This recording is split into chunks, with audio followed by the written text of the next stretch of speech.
आपण पाहत आहात महाराष्ट्र टुडे न्यूज।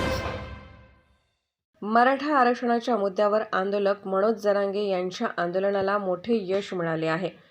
राज्य सरकारने मनोज जरांगे पाटील यांच्या जवळपास सर्व मागण्या मान्य केल्या आहेत।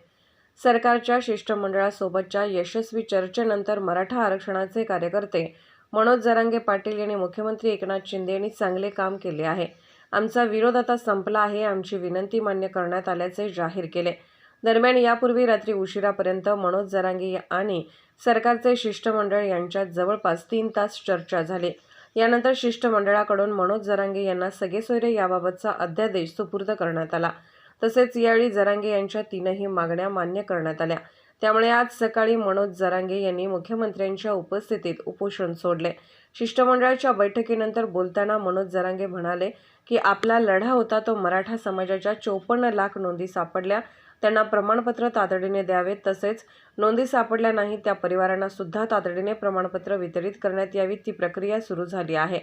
57 लाखापैकी 37 लाख प्रमाणपत्र वाटप करण्यात आले आहेत। याचा डाटा देखील देण्यात येणार आहे। ज्याची नोंद सापडली त्यांच्या सगळ्या सोयऱ्यांसाठी अध्यादेश पारित करावा लागेल, ही आपली सर्वात मोठी मागणी देखील मान्य करण्यात आली आहे।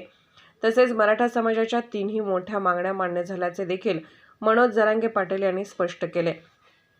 ते म्हणाले की अध्यादेश 3 तास मुंबई हायकोर्टाच्या 20-22 ज्येष्ठ वकिलांनी मिळून प्रत्येक शब्दाची खात्री केली आणि त्यानंतरच आपण बाहेर पडलो।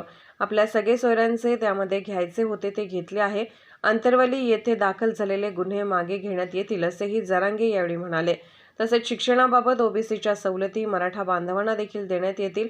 येत्या अधिवेशनात याचा कायदा करण्यात येईल।